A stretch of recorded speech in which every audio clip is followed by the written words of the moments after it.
Mula noong Martes, umiiral na ang no cellphone policy sa mga kulungan ng Bureau of Corrections. Kaya bawal na ang pagdadala ng cellphone sa loob ng New Bilibid Prison at iba pang penal colony sa bansa, mapabisita o tauhan man ng Bucor.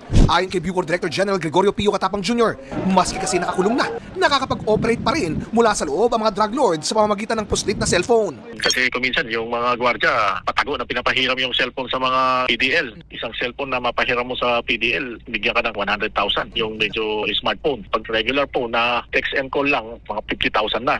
Sabi ni Katapang, marami na raw natanggal sa serbisyo dahil sa ganung kalakaran. Kamakailan, iprinisenta ng Bucor sa media ang bagong RS Full Body Scanner kung saan sa loob lang ng 3 segundo na full body scan na ang sinumang bibisita sa New Bilibid Prison. Kita raw ang lahat kahit pa itago sa kasulok-sulukan ng katawan. Target nilang malagyan din ito ang iba pang penal colony sa mga susunod na panahon. Bukod pa riyan, Nagpapatrain pa ako ng aso na marunong mag-amoy ng cellphone kasi may mga aso ko na nakakaamoy na drugs, bomb, pero may mga natitrain para makaamoy ng cellphone.